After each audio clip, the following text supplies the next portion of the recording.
Bienvenue à tous dans cet amphithéâtre Louis Armand.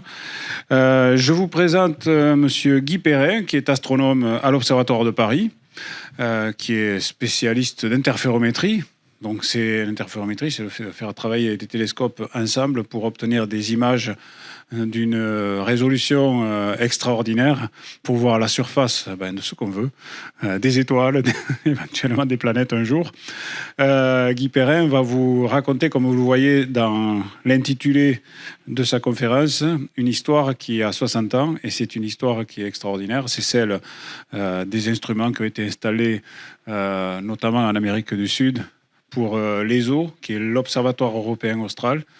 C'est une histoire formidable qui a commencé donc il y a pas mal d'années, qui se poursuit aujourd'hui et qui est aussi qui sème des graines pour l'avenir, un avenir qui est plus si lointain, parce que ça fait longtemps qu'on parle des ELT, des extremely large télescopes, des très gros télescopes qui mesureront aux alentours de 40 mètres de diamètre pour celui de l'ESO. Peut-être plus un jour. En tout cas, ces projets sont en train de prendre vie. Donc vous allez voir, c'est un voyage à travers le temps, mais aussi à travers l'espace auquel vous convie Guy Perrin. Je vous laisse en sa compagnie. Merci beaucoup. Merci beaucoup, Philippe. Alors, je suis à l'Observatoire de Paris, je suis aussi chargé de mission au ministère de la Recherche, ce qui m'amène justement à être au conseil de l'ESO depuis pas mal de temps. Voilà, donc je vais vous parler du passé de l'ESO, comment est-ce que l'ESO a été créé. Je vais vous montrer aussi les résultats des différents observatoires de l'ESO, de ce qu'on a fait dans le temps, de ce qu'on fait aujourd'hui, et puis de ce qu'on fera demain. Alors, l'histoire est tellement riche qu'en 1 heure, j'avais prévu 1 heure, je vais me faire plus court parce qu'on doit libérer la salle et que ce serait intéressant que vous puissiez poser des questions. Évidemment, j'ai fait énormément de choix pour pas non plus vous assommer de résultats scientifiques. Donc c'est plutôt un panel de résultats que je vais essayer de donner pour mettre en valeur chacun de ces observatoires construits par l'ESO au cours de son histoire. Alors voilà, ça c'est un synoptique de l'ESO aujourd'hui. Vous avez l'ensemble des observatoires dont je vais parler. À gauche, vous avez l'ELT sur lequel je reviendrai à la fin, donc qui veut dire Extremely Large Telescope, un télescope de 39 mètres de diamètre qu'on est en train de construire au Chili. Tout à droite, vous avez les antennes d'ALMA, dont je vais parler aussi. L'ESO au départ était un observatoire pour le domaine optique infrarouge, surtout le domaine optique au départ. Puis vous allez voir que le domaine de longueur d'onde s'est étendu. Au centre, vous avez le VLT, le Very Large Telescope, et puis un petit peu à gauche, vous avez le 3,60 m de l'observatoire de la CIA. Voilà. Alors, je ne vais pas parler d'un projet dont l'ESO est hôte en fait pour le site sud du Cherenkov Telescope Array, CTA. Si vous avez des questions à la fin, je pourrais y revenir, bien entendu. Alors, qu'est-ce que c'est que l'ESO aujourd'hui? C'est une organisation internationale ou intergouvernementale, comme l'ONU, si vous voulez, comme l'OMS, dont on entend parler depuis la fin de 2019, beaucoup en France et dans le monde, et donc régie par un traité, et qui comporte aujourd'hui 16 États membres, dont la France, bien entendu. Et puis, vous avez 2 partenaires particuliers. Vous avez le Chili, puisque les télescopes sont situés au Chili, et vous avez l'Australie, avec lequel on a signé un partenariat en 2018, mais qui n'est pas État membre, et je dirais encore État membre. Voilà, donc c'est essentiellement évidemment un observatoire européen à vocation internationale tout de même. Voilà pour la situation géopolitique. Maintenant, quand on parle de l'ESO, bien sûr, l'ESO produit des données astronomiques sur la base de demandes de temps faites par des astronomes européens ou internationaux. Là, vous avez une carte de l'utilisation des données ESO dans le monde. Vous voyez que ça représente beaucoup de pays. En gros, ça fait plus de 22 000 astronomes qui utilisent ces données, ou scientifiques, ou enseignants, ou étudiants, voire même journalistes, dans plus de 130 pays. Donc l'impact de l'ESO, bien sûr, scientifiquement, comme on va le voir, est très important, mais il est aussi très important du point de vue du rayonnement et du rayonnement de ces pays membres en Europe. Alors, quand on parle d'un observatoire ou d'un grand équipement astronomique ou scientifique, aujourd'hui, ce qui compte, bien sûr, c'est le retour scientifique. Alors, le retour scientifique, vous pouvez le mesurer de différentes façons. Le plus simple, entre guillemets, c'est de le mesurer en nombre de publications, alors dites de rang A, c'est dans des revues avec comité de lecture. ou alors sur l'impact de ces résultats, ce qu'on verra après. Donc je vous parlerai plus d'articles par la suite. On appelle ça de la des données bibliométriques. Mais l'ESO est un leader mondial et pas simplement pour les résultats. Vous voyez, plus de 1000 articles publiés en 2021 dans des revues de rang A. Et si vous intégrez ça entre 66 et 2021, ça fait à peu près un peu moins de 20 000 articles. Alors ça, c'est avec les données d'observation. Ces données sont aussi archivées, mises à disposition de la communauté au bout de ce qu'on appelle un temps propriétaire qui généralement est d'1 an, et donc peuvent être réutilisées. Et à peu près 35% des articles utilisent des données qui ont déjà été observées auparavant, et 15 à 20% d'entre eux n'utilisent que des données qui ont été observées auparavant. D'où le rôle très important des archives aujourd'hui. Vous savez qu'on est à l'ère des données massives, du big data, donc c'est très important d'avoir une politique liée à ces données pour qu'elles puissent être réutilisées. On n'a pas besoin de réobserver un phénomène qui a déjà été observé, on peut passer à autre chose. Alors, ça, c'était les données, disons, standards sur les eaux. Aujourd'hui, c'est un leader mondial. En fait, vous allez voir, les Européens ont choisi de créer l'ESO parce que nous étions à la traîne derrière les États-Unis et que nous n'avions pas de grands télescopes. Les Américains avaient construit, après la Seconde Guerre mondiale, un télescope de 5 mètres au Mont Palomar. En Europe, nous n'avions que des télescopes de 1 mètre, voilà, ou des réfracteurs, des lunettes. Voyez, et donc c'était ça qui était derrière l'ambition de créer l'ESO, et cette ambition a été complètement réussie, atteinte, puisqu'aujourd'hui on est passé devant nos collègues américains. La création de l'ESO, ça a commencé il y a assez longtemps, en fait, dans les années 50, et notamment à l'occasion d'une conférence à Leyde, aux Pays-Bas, Leiden en néerlandais. Et vous voyez 3 astronomes ici, dont un astronome français, Vladimir Kourganov, qui est tout à gauche, un astronome extrêmement célèbre, Jan Hort, néerlandais, qui est au centre, et puis un astronome britannique, Spencer, qui est à droite. Et en fait, comme souvent, les choses commencent quand des scientifiques se rencontrent, discutent, échangent, ont des idées. Et là, de premiers Européens se sont dit, ça serait bien qu'on se mette ensemble et qu'on arrête de travailler chacun de notre côté sur nos télescopes individuels si on souhaite figurer à un niveau comparable à celui des Américains en astronomie au sol. Alors, ça a débouché sur une déclaration d'intérêt ou d'intention, toujours à Leyde, un an après, ou pratiquement un an après, de plusieurs astronomes européens qui ont, en quelque sorte, se sont liés par un pacte qui était de créer un observatoire dans l'hémisphère sud. Et vous avez plusieurs signatures ici, dont 2 astronomes français, sur lesquels je vais revenir par la suite, André Couder et André Danjon. Et vous avez ici, c'est le dernier paragraphe qui figure tout en bas ici, voilà, et je vous le lis. Donc, ces personnes ont émis le vœu que les organisations scientifiques représentatives des 6 pays recommandent aux autorités qualifiées la construction en Afrique du Sud d'un observatoire commun doté notamment d'un télescope de 3 mètres d'ouverture et d'une chambre de Schmidt de 1,20 mètre. Voilà. Donc, au départ, on pensait aller en Afrique du Sud. Alors, qui étaient ces astronomes ? Les 2 astronomes français qui ont signé cette déclaration d'intention, c'était André Danjon, qui était directeur de l'Observatoire de Paris à l'époque, et puis un autre astronome de l'Observatoire de Paris, qui était lui directeur du laboratoire d'optique à l'Observatoire, qui était André Couder. Et vous allez voir qu'il y a d'autres astronomes, bien entendu, qui ont joué un rôle dans cette aventure, et notamment Charles Fehrenbach, qui lui était à l'Observatoire de Marseille, donc c'était pas qu'une affaire parisienne. Et c'est Charles Fehrenbach, en fait, qui a été chargé pour la France de conduire des observations, de tests en Afrique du Sud, dans le désert du Karoo. Vous voyez ça, vous voyez des photos ici, dont certaines sont extraites du livre qu'il a lui-même écrit, Des hommes et des télescopes des étoiles, en 2007. Il est mort il y a quelques années, malheureusement.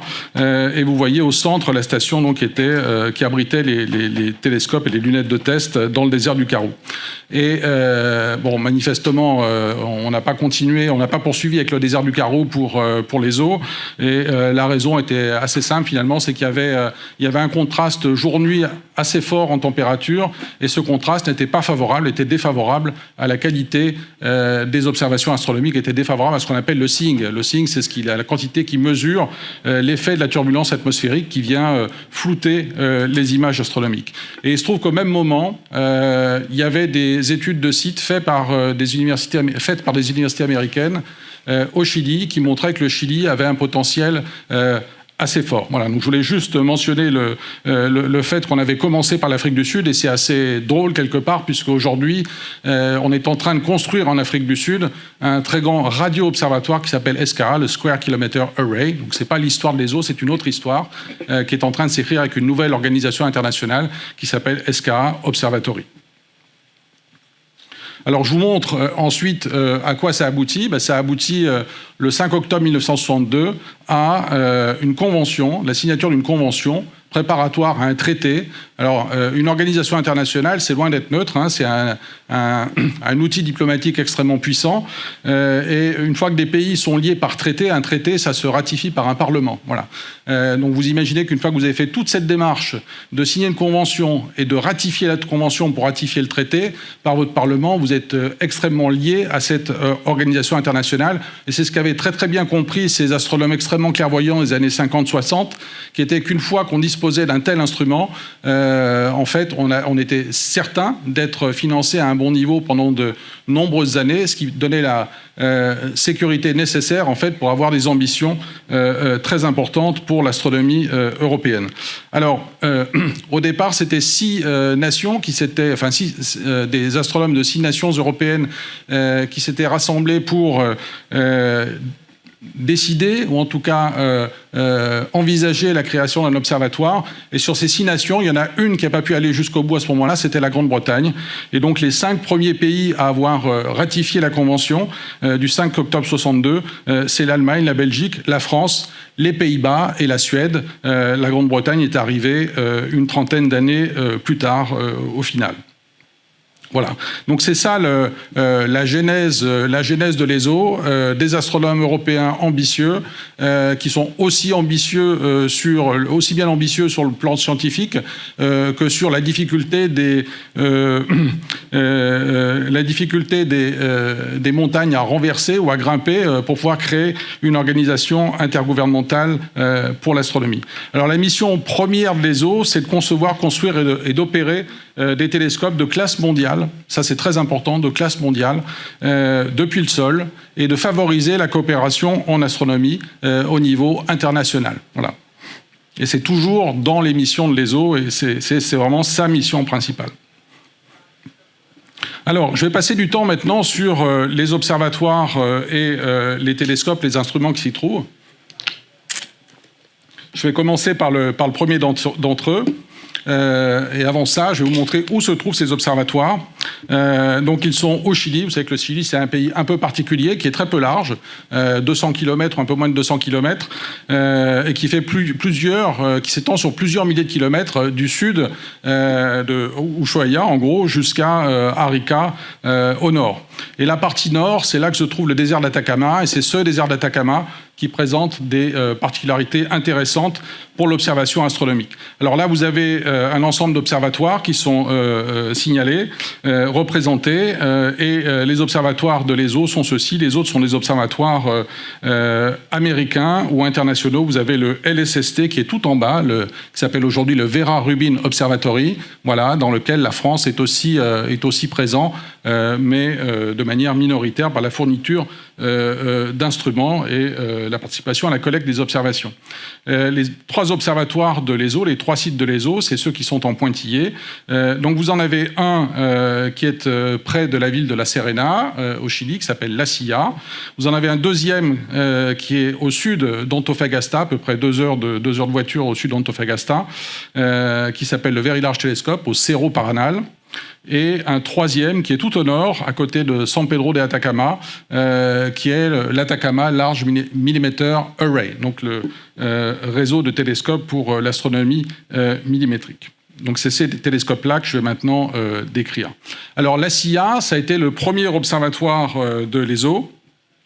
Vous avez d'ailleurs ici une image qui représente les astronomes de l'époque. Et vous avez Charles Fehrenbach qui est ici. Voilà. Et là, vous avez Jan Hort. Vous voyez, à cette époque-là, on faisait du cheval en costume cravate. C'était un peu différent d'aujourd'hui. On a des tenues un peu plus appropriées. Voilà. Et ces gens-là, en fait, ils prospectaient. Ils ont prospecté plusieurs sites et ils ont fini par choisir le site de la CIA. Et comme souvent dans l'histoire de l'ESO, une fois qu'on a trouvé une montagne, on coupe le haut de la montagne pour faire un plateau et pouvoir y poser le télescope. Et rappelez-vous, l'une des ambitions, la première ambition de l'Observatoire austral européen pour sa création, c'était d'accéder à des télescopes de très grande taille pour l'époque. Et très grande taille pour l'époque, ça voulait dire notamment un 3,60 m. Et c'est ce qui est arrivé avec la réalisation de ce premier grand télescope européen en 1976 à la CIA. Alors à l'époque, l'ESO était hébergé par le CERN et donc les ingénieurs et techniciens de la physique des particules ont prêté un concours aux ingénieurs et techniciens de l'ESO qui à cette époque-là était vraiment une organisation débutante. Voilà. Donc ça y est, l'Europe est dotée d'un grand télescope. Il faut dire qu'à la même époque, à peu près, la France, le Canada et Hawaï avaient décidé de construire un autre 3,60 m qui aujourd'hui est au Mauna Kea et qui lui a eu sa première lumière en 1979. Alors voilà à quoi ressemble le site de la CIA. Donc au départ, vous aviez ce 3,60 m, puis d'autres télescopes, vous voyez, le long de cette crête sont venus enrichir la gamme des instruments possibles dans cet observatoire. Et c'est là que l'astronomie européenne au sol, dans le domaine optique puis infrarouge, a véritablement pris son essor avec ses capacités complètement nouvelles. Alors, je vais montrer maintenant quelques résultats. De mon point de vue, très personnel, l'un des résultats les plus emblématiques, ça a été la détection. Alors, cette supernova n'a pas été détectée à la CIA, dans un autre observatoire chilien, par un collègue américain, mais a bénéficié vraiment de toute la panoplie d'instruments disponibles à la CIA pour son étude. Donc cette supernova de 1987, elle est très importante parce que c'est la seule supernova du siècle qui a été vue à l'œil nu. Voilà. Elle a explosé dans le nuage de Magellan, vous voyez, dans le grand nuage de Magellan que vous voyez là. La supernova est ici, une image un peu plus serrée vue avec le télescope de Schmidt de l'ESO de 1 m ou 1,20 m, je ne sais plus, qui montre cette supernova.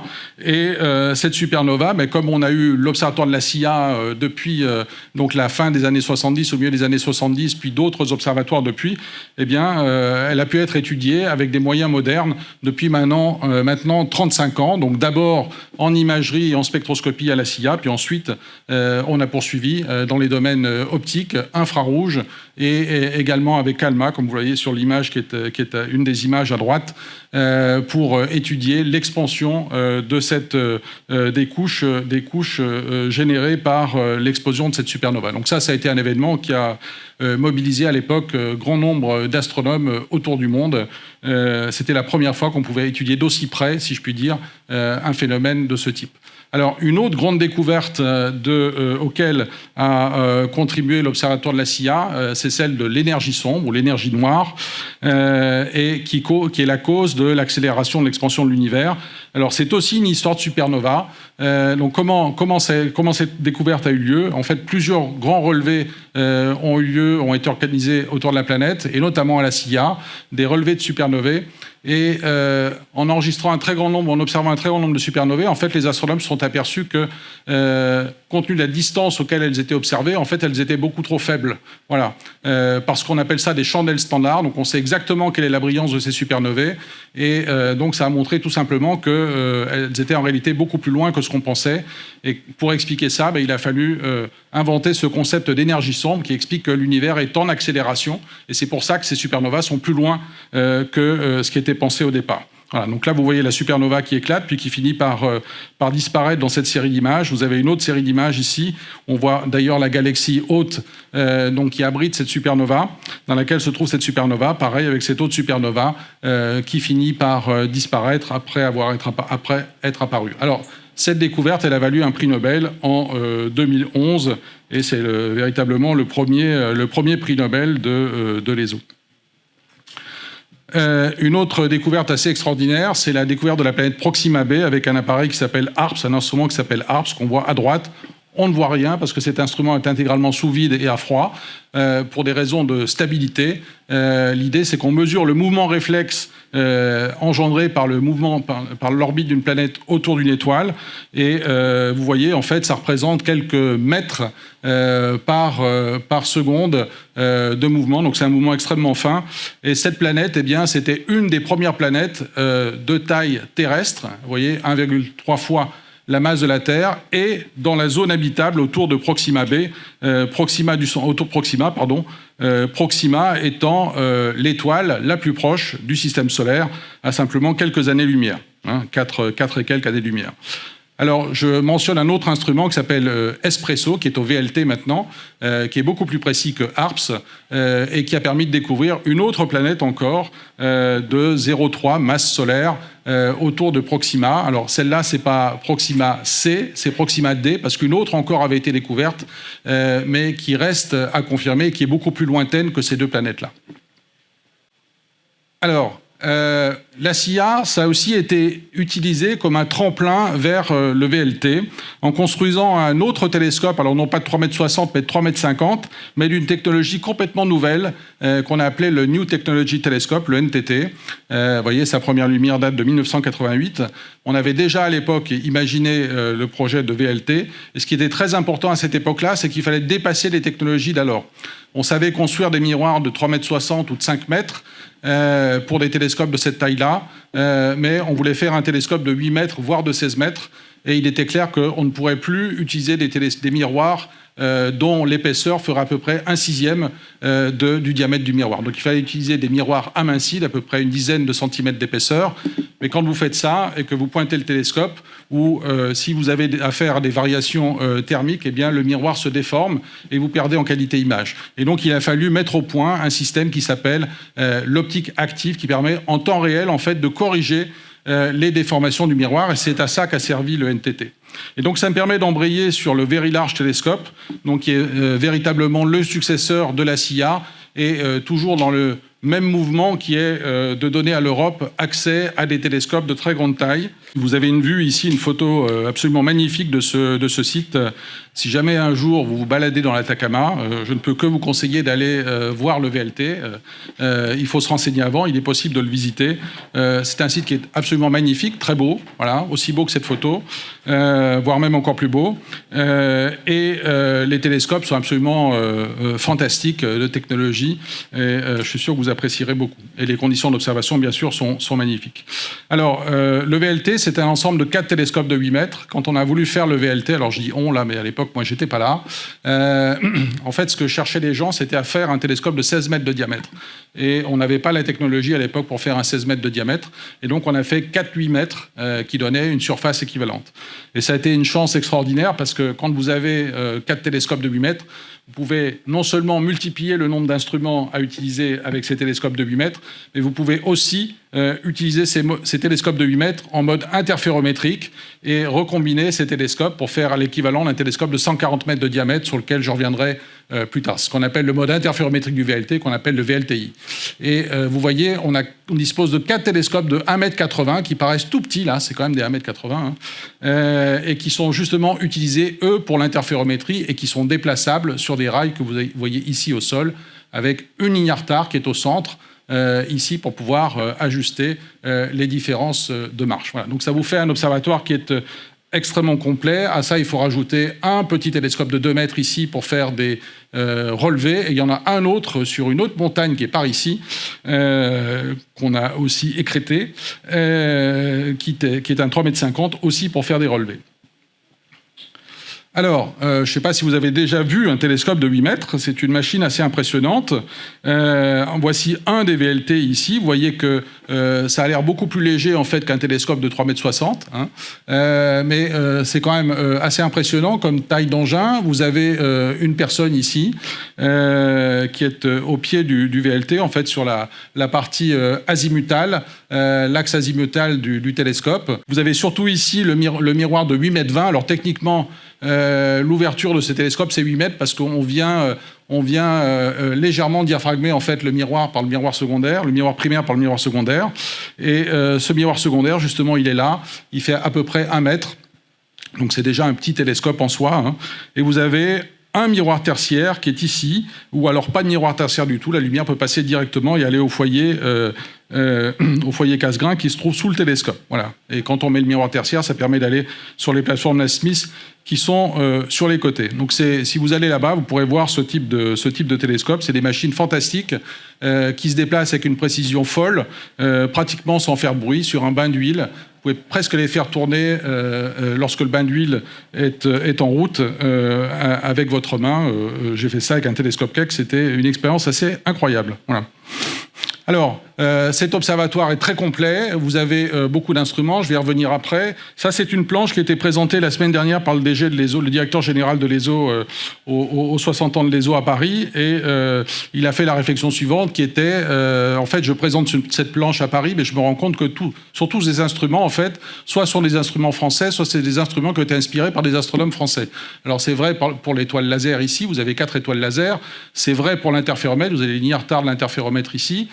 C'est vrai pour cet instrument qui s'appelle MUSE, qui a été conçu notamment à Lyon, et c'est vrai pour cet instrument Gravity sur le VLTI, qui est un instrument dit allemand, mais enfin avec une composante française en interférométrie extrêmement forte. Voilà, aujourd'hui, vous avez sur chacun des télescopes de 8 mètres 3 instruments à demeure. Vous avez 3 instruments aussi pour le VLTI par ici. Et vous avez donc 2 télescopes qui permettent de réaliser des relevés, donc de 2 mètres et de 3,50 m. Et il y a un autre instrument qui s'appelle Espresso, dont j'ai montré un résultat tout à l'heure sur Proxima du Centaure, qui permet de faire la détection de planètes extrasolaires.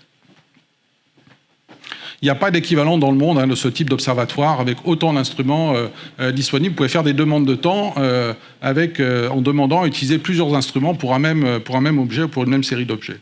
Alors, quelques résultats du VLT. Je commence par MUSE ici.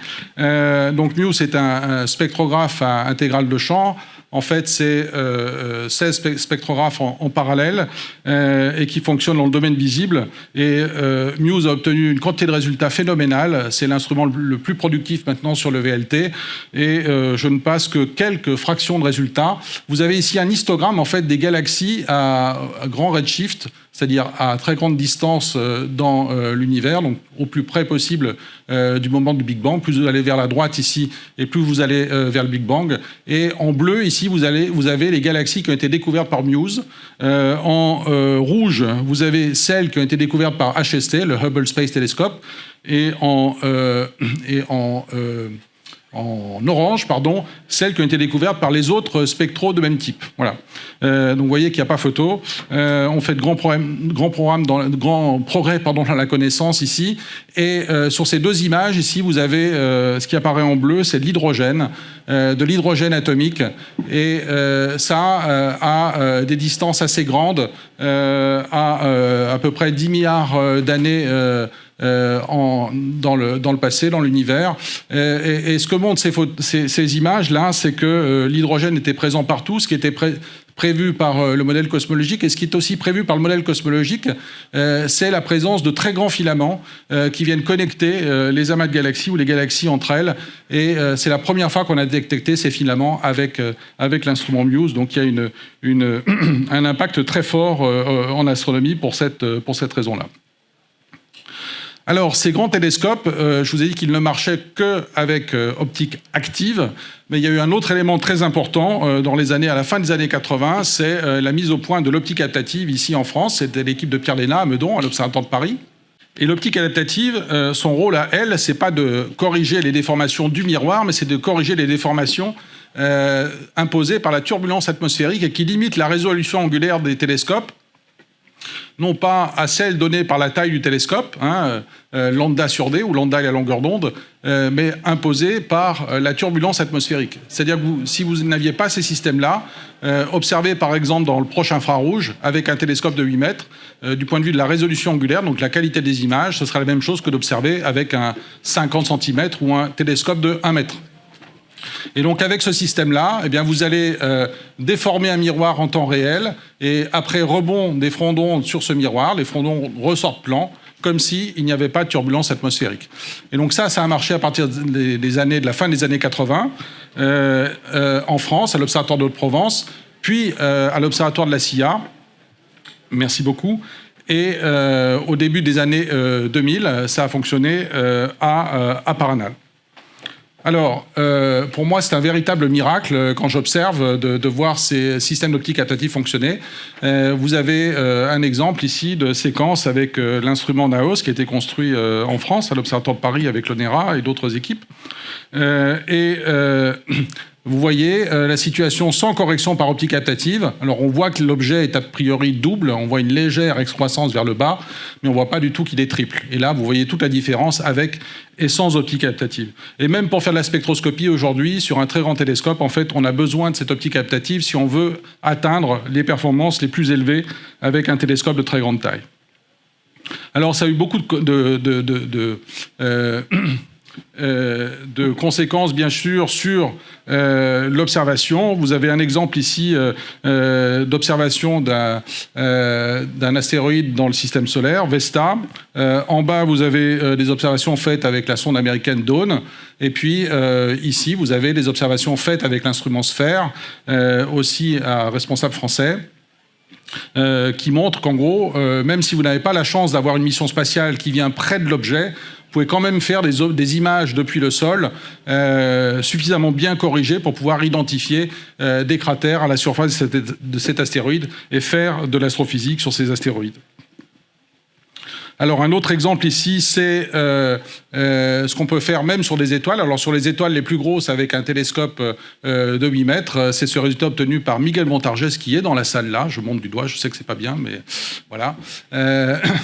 Il est très humble, donc il ne se montrera pas. Mais c'est lui qui a fait ça. Et c'était un événement assez extraordinaire. Je ne sais pas si vous vous souvenez, ça avait fait la une de la presse parce que cette étoile Betelgeuse, qui est visible à l'œil nu, bien sûr, c'est une des étoiles les plus brillantes dans l'hémisphère nord, d'un coup d'un seul, était devenue beaucoup moins brillante. Et comme c'est une étoile massive, il y avait la possibilité, en fait, que cette étoile explose sous forme de supernova. Et Miguel a apporté la réponse. Pas d'explosion sous forme de supernova, c'est juste que cette étoile, en fait, a créé de la poussière, formé de la poussière, en quantité suffisante pour que cette poussière vienne occulter le disque de l'étoile et l'assombrir. Voilà, donc fin du mystère résolu, et beaucoup de fantasmes qui ont disparu d'un coup d'un seul. Alors, juste en passant, on étudie la surface des étoiles avec l'interféromètre que je vous ai montré tout à l'heure, qui s'appelle le VLTI. Vous avez une image avec un instrument encore français, je suis désolé, pionnier. En fait, on a participé aux 3/4 des instruments de l'ESO. Mais par une astronome italienne ici, Claudia Palladini, où on voit justement des cellules de convection à la surface de l'étoile. Alors c'est pas une supergéante comme Betelgeuse, c'est notre Soleil dans quelques milliards d'années, mais on pense que le principe est le même. De la convection en fait va pouvoir faire apparaître sur une étoile comme Betelgeuse des zones de production de poussière et conduire à un obscurcissement, comme on l'a vu ici il y a quelques années, juste au début du Covid. Voilà. Alors un autre exemple ici de la puissance de l'instrumentation ESO. Vous avez ici des données obtenues avec l'optique captative Sphère, avec l'instrument Muse et puis avec ALMA, en fait d'une même étoile. En fait c'est une étoile jeune entourée d'un disque protoplanétaire qui s'appelle PDS 70 et la première découverte c'est celle avec Sphère de cette planète donc de quelques masses de Jupiter très chaude puisque jeune planète et en fait Muse a permis en observant dans H-alpha, donc l'hydrogène atomique, de détecter une deuxième planète qui est ici. Alors, c'est de la spectroscopie avec optique captative, bien entendu. Et ALMA a permis d'obtenir une image de disque absolument fantastique. Et maintenant qu'on sait qu'il y a des planètes, on les voit même avec ALMA. Ouais. S'il n'y avait pas eu ces images-là, ça aurait été difficile de dire qu'on voyait des planètes avec ALMA. Mais maintenant, on sait qu'on les voit. Ça montre vraiment la puissance de cet observatoire, de disposer d'autant d'instruments divers et de si bonne qualité pour ce type de science qui est quand même extrêmement difficile. Alors je ne peux pas résister au plaisir de mentionner cette première image ever, comme diraient les Américains, d'une planète extrasolaire qui a été faite à l'ESO par des collègues français, Gaël Chauvin et Anne-Marie Lagrange. La planète est là et elle est juste à côté d'une naine brune, donc ce n'était pas encore une étoile de type solaire, c'était une naine brune, mais ça compte quand même, c'est quand même une planète dont on voit l'image pour la première fois dans l'histoire lumineuse. l'humanité. Une autre image faite cette fois d'une planète qu'on voit ici à 2 positions différentes. Donc on voit l'orbite de cette planète elle a la particularité d'être dans un disque qui était le premier disque détecté cette fois-ci par des collègues américains dans les années 80, en 1984, qui était le disque autour de Beta Pictoris, non pas un disque protoplanétaire, mais en fait un disque de débris après la formation des planètes. Et à cette époque-là, était anticipée la possibilité évidemment qu'il y ait des planètes dans ce disque. Voilà. Alors ça, c'était avec optique captative. On peut faire ça aussi avec interférométrie, c'est ce qui est fait avec l'instrument Gravity dans le programme ExoGravity piloté par Sylvestre Lacour. Et vous avez ici Beta Pictoris à nouveau. La différence, c'est qu'il y a 2 planètes. Il y a la planète que je vous ai montrée, là, qui est plutôt en bleu par ici. Et puis, plus au centre, vous avez une autre planète, aussi quelques masses de Jupiter, qui a été détectée par vélocimétrie radiale et imagée astrométriquement comme ça par interférométrie. Et vous avez d'autres planètes, là les planètes de PDS 70 et d'autres systèmes ici planétaires. Alors l'intérêt de l'interférométrie, c'est qu'on a une résolution qui est à peu près 15 fois plus grande, 15 à 20 fois plus grande qu'avec l'optique adaptative. Et donc on peut clairement séparer la planète de l'étoile et faire un spectre de la planète, ce qui est extrêmement important pour pouvoir étudier les caractéristiques de la planète et comprendre les scénarios de formation planétaire. Ici, on voit par exemple très clairement, vous voyez un petit décrochage ici, ça c'est la présence de monoxyde de carbone dans l'atmosphère de cette planète. Et la quantité de monoxyde de carbone vous dit en gros comment la planète s'est formée. En tout cas, ça vous permet de comparer à un modèle de formation planétaire. Alors un autre type de résultat, c'est plus de l'extragalactique, mais c'est du galactique, c'est l'observation de l'objet supermassif au centre de la galaxie, dont on pense très très fort qu'il s'agit d'un trou noir supermassif. Ça, c'était une observation que je conduisais moi-même avec un de mes étudiants, voilà, avec nos collègues allemands, il y a quelques années. On utilisait une étoile laser ici, et c'était pratique parce qu'on a pu sortir. Alors, c'est pas nous qui avons fait la photo, c'est un collègue astronome qui a fait cette photo. Mais c'est la seule fois de ma vie où j'ai pu voir où était le centre galactique au bout du pinceau laser ici. Voilà. Alors, il y a quelques années, il n'y a pas très longtemps, il se trouve que c'est mon sujet de recherche, nous avons construit un instrument qui s'appelle Gravity et nous avons pu pour la première fois faire des images de l'étoile la plus proche connue de Sagittarius à l'étoile, c'est le nom de l'objet supermassif au centre de notre galaxie, qui sont complètement résolues en fait et avoir une trajectoire extrêmement propre de l'étoile autour. Alors ça, c'est pas une vraie image, hein. La vraie image, c'est celle-là. Donc vous avez une série comme ça d'imagettes qui sont symbolisées ici. Et ce qu'on voulait voir, c'était un premier test de relativité générale autour d'un trou noir supermassif. Ça n'avait jamais été fait. Et on savait que l'étoile s'approchant du trou noir, en fait, elle allait rougir. Voilà. C'est un effet de dilatation du temps propre à une masse gravitante. Et cet effet a été magnifiquement confirmé. Et ce rougissement, on le voit ici, c'est ce petit pic-là qui était attendu et complètement confirmé par les données et de Symphony et de l'interféromètre Gravity. Alors ça a valu le prix Nobel à notre collègue Reinhard Genzel en 2020, deuxième prix Nobel de l'ESO. Toujours dans le même sujet, mais une autre découverte que nous avons faite avec Gravity. Ça, c'était des données prises par Reinhard Genzel avec l'instrument NAOS, l'optique captative, la première optique captative du VLT, donc construite aussi en France. Ce qui était intéressant, c'était de voir que de temps en temps, le trou noir clignotait. Voilà, vous voyez, c'est un vrai clignotement ici. Mais on se disait, s'il clignote, c'est qu'il doit se passer quelque chose. Et on pensait que, en fait, non pas le trou noir, mais la matière chauffée autour du trou noir devait se déplacer autour du trou noir. Et c'est ce que nous avons pu voir avec Gravity. Vous voyez ici les points de mesure. Voilà, ça tourne dans ce sens-là, lors d'un événement comparable. Et ça a été la première fois où on a pu donner une taille maximale au trou noir, et qui était de un peu plus de 3 fois le rayon du trou noir. Et donc, c'était la première preuve qu'il y avait effectivement un objet supermassif de 4 millions de masses solaires au centre galactique, compact, même extrêmement compact, compatible avec la théorie du trou noir. C'est ça qui a valu le prix Nobel à notre collègue. Alors, je regarde l'heure. Je vois qu'il est 40, c'est parfait. Je vais vous parler de ALMA maintenant, le Atacama Large Millimeter Array. Donc c'est un des observatoires de l'ESO, mais celui-ci a la priorité d'être une joint venture en fait avec les Américains, donc l'observatoire radio américain, le NRAO ici, et puis le Japon, et l'Observatoire national japonais. Donc il s'agit d'un interféromètre millimétrique. La distance maximum entre télescopes ici, c'est 16 km. Vous voyez, ça fait des très très grandes bases.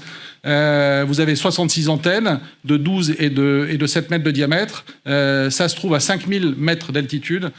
Pour que ça puisse fonctionner sur Terre, il faut une atmosphère la plus fine possible pour avoir le moins de vapeur d'eau possible pour que ces ondes millimétriques et submillimétriques puissent passer.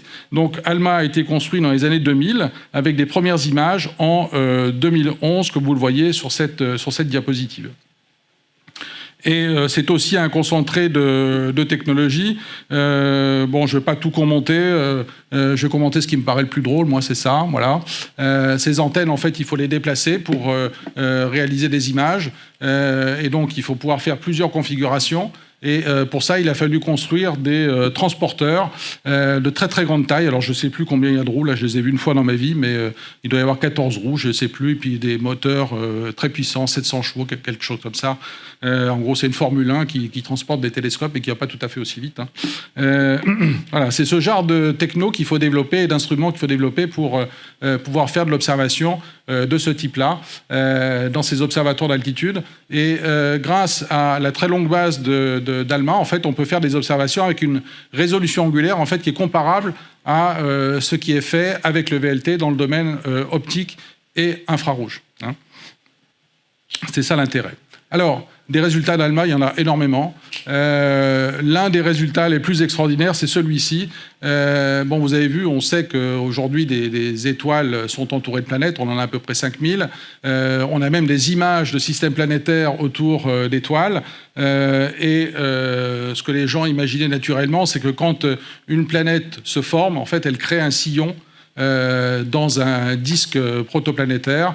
Donc elle accrète du gaz, surtout du gaz et aussi des roches. Sauf qu'on n'avait jamais vu ça. Voilà. Et pour confirmer pour qu'une théorie soit correcte, il faut qu'elle soit confirmée. Et ça, c'était la confirmation, mais alors ultra brillante de cette théorie, puisque les sillons, il n'y a pas besoin de traiter énormément les données, on les voit à l'œil nu. Voilà.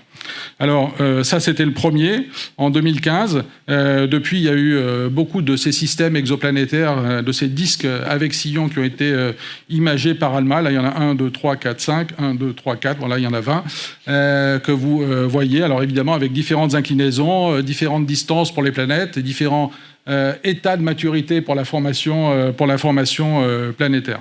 Voilà, donc vous voyez, ça fait partie des problèmes scientifiques qui ont été résolus par les observatoires de l'ESO.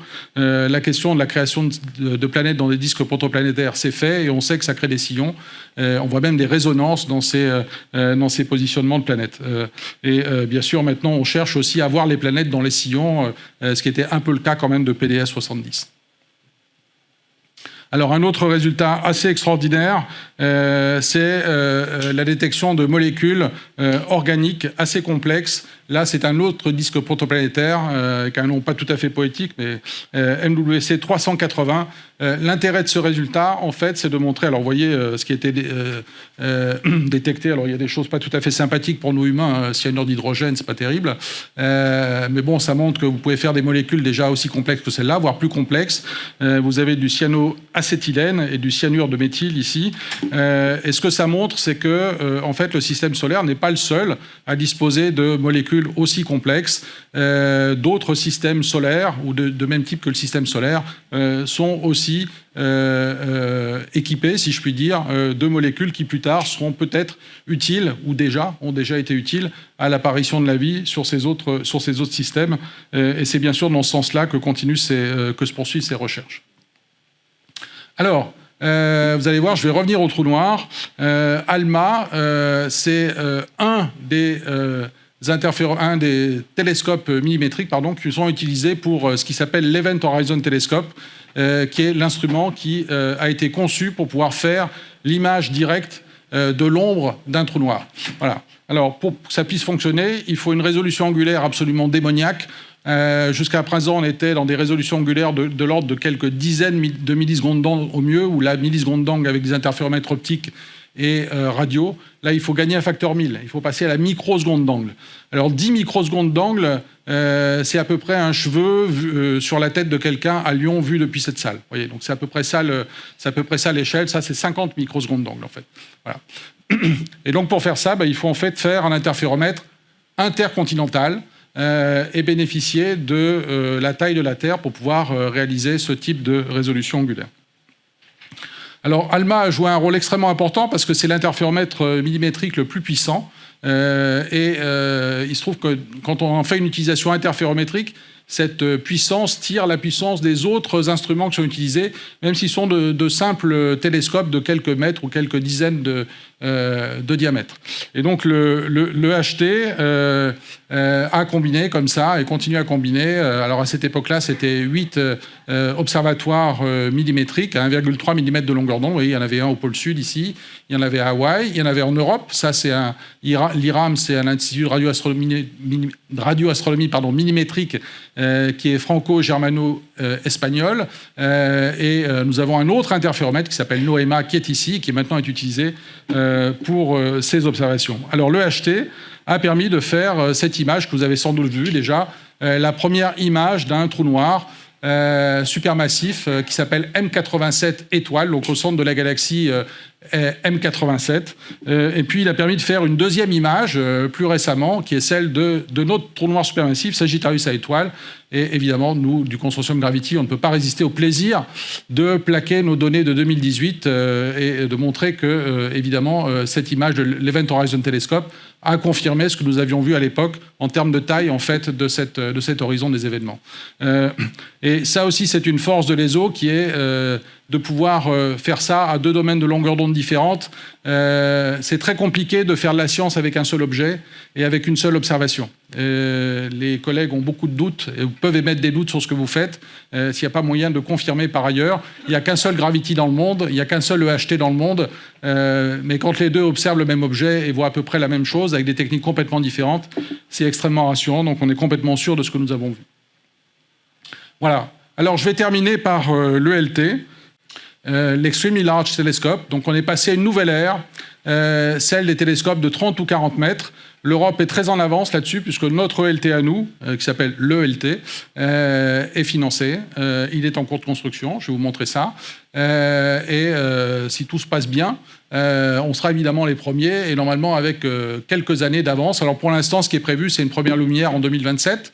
Avec toutes les crises qu'on traverse, ça va peut-être dériver un petit peu, mais pas trop, on espère. Le LT, en fait, c'est une machine fantastique aussi. Je crois que j'ai utilisé, si je n'ai pas utilisé 15 fois ce mot pendant cette présentation, je ne l'ai pas du tout utilisé. Donc quand on dit 39 mètres, en fait, c'est le diamètre du miroir primaire qui est ici. Les télescopes dont je vous ai parlé jusqu'à présent, c'était des 8 mètres de diamètre pour le VLT. La différence avec le VLT, c'est que ce n'est pas un seul miroir de 39 mètres de diamètre. En fait, c'est une mosaïque de miroirs hexagonaux d'à peu près 1,40 m de diamètre. Et vous en avez 798 ici. Alors ça pose plein de problèmes. Nos télescopes, on a besoin de les réalluminer régulièrement pour conserver un taux de réflexion très important et pour ne pas perdre de lumière au passage. Là, en fait, ça sera une réillumination permanente, puisqu'il faudra réilluminer plusieurs segments tous les jours et changer des segments tous les jours. Donc avec ce télescope est en train d'être construite aussi une usine qui permet de faire ces opérations-là. En permanence pour que la performance du télescope reste optimale. Alors pour vous donner un ordre d'idée, ça fait à peu près la taille de l'Arc de Triomphe, vous voyez. Ça fait le télescope lui-même fait à peu près 800 tonnes. Si vous comptez le béton qui va avec, ça fait à peu près 3400 tonnes. Tout ça, comme le VLT, doit se dépasser avec une régularité phénoménale. Vous voyez que la précision de pointage, ici, c'est 0,3 secondes d'angle. La limite due à la turbulence atmosphérique, c'est à peu près 1 seconde d'angle. Donc là, la précision de pointage, c'est 1/3 de la limite due à la turbulence atmosphérique. Ça fait à peu près 1 euro à 10 km, vous voyez. Donc il faut une précision folle pour pouvoir faire fonctionner ce type d'instrument. Et là, vous avez des petits personnages là, qui vous donnent une idée en fait, de l'échelle de cet instrument. Donc là, ça, c'est ce qu'on appelle une plateforme NASMIS. Au foyer NASMIS, ici, vous en avez une de chaque côté. Et ça fait à peu près la taille d'un télescope de 8 mètres, si vous vous rappelez la taille du petit bonhomme tout à l'heure à Paranal sur le VLT. Alors voilà, là, sur la carte, vous avez le VLT ici, avec la résidence. Si vous avez vu Quantum of Solace, c'est là que le méchant habite, là, et c'est là que James Bond vient délivrer la jeune femme qui est prisonnière du méchant. Voilà. Donc ça, c'est le VLT à Paranal, et vous avez le LT qui est sur une montagne qui s'appelle Cerro Armazones. Paranal, c'est Cerro Paranal. Et tout au bout, là-bas, vous avez le début de l'Argentine avec le Huayaco, qui est à peu près à 200 km, pour vous donner une idée de la clarté en fait, des cieux dans cette région-là du monde. Alors, vous avez une petite animation ici qui vous montre que le LT, en fait, c'est un télescope qui est composé de 5 miroirs. Alors, pourquoi 5 miroirs? Le VLT, on a vu tout à l'heure que c'était 3 miroirs, voire 2. C'est essentiellement pour des raisons de conservation de qualité image, de conservation d'un champ suffisamment grand, avec une distance secondaire primaire qui est assez courte, puisque ça fait à peu près une quarantaine de mètres. Donc c'était une véritable performance de trouver un design pour un télescope de cette taille-là. On ne peut pas faire un télescope, on ne peut pas conserver les mêmes proportions que pour un télescope de 8 mètres. Il aurait fallu que le miroir secondaire soit à peu près à 70-100 mètres au-dessus du miroir primaire. Voilà. Donc ça, c'est pour le télescope lui-même et sa conception révolutionnaire. Et vous avez les instruments qui sont en cours de réalisation. Aujourd'hui, vous avez les instruments de phase 1 qui sont à gauche ici, et les instruments de phase 2 qui ne sont pas formellement complètement décidés, mais dont les consortiums travaillent déjà, bien entendu. Et vous avez Harmony, qui est un spectrographe monochamp pour le visible et le proche infrarouge. Mikado, qui est une caméra aussi avec un spectrographe pour l'infrarouge, et Morphéo, c'est son optique adaptative multiconjuguée. Métis, c'est un instrument pour l'infrarouge thermique, en gros jusqu'à 14 microns. Et puis Mosaïque et Andes sont deux instruments de phase 2. Celui-ci est à PI français, responsable scientifique français. Celui-ci est à co-responsable scientifique français. Rassurez-vous, on participe à tous. Et lui sera capable de faire un peu comme Muse, mais en observant 400 objets, 400 champs simultanés. Et Andes, lui, ça sera un peu expresso, avec une résolution spectrale assez importante, mais sur un monochamp. Alors voici à quoi ça ressemble aujourd'hui. Le télescope est en train de sortir de terre. En fait, donc la montagne a aussi été coupée dans la grande tradition de l'ESO, écrêtée, pardon. Et puis on est en train de construire les murs. Les fondations ont été faites ici. Beaucoup de béton a été coulé. J'étais à Paranal, donc en face. Je ne sais pas où c'est ici. Oui, ben c'est là. Oui, c'est la montagne là.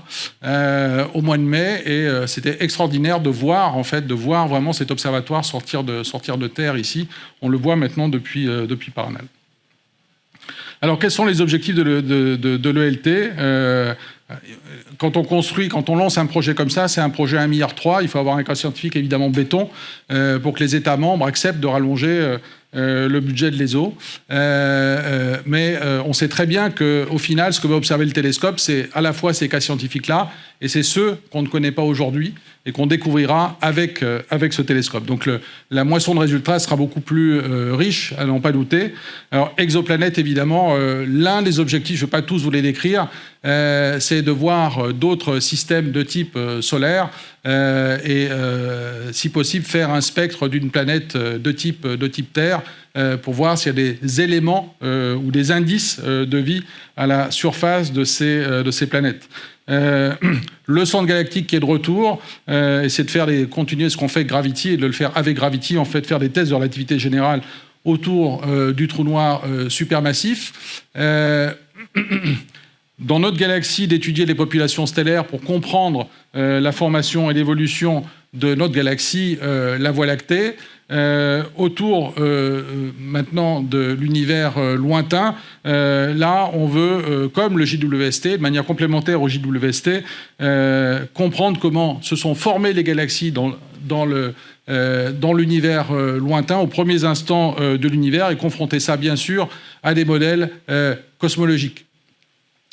Et puis, la cosmologie elle-même, c'est de se poser la question de la nature de la matière sombre. Et ce qui manque ici, c'est aussi l'énergie sombre.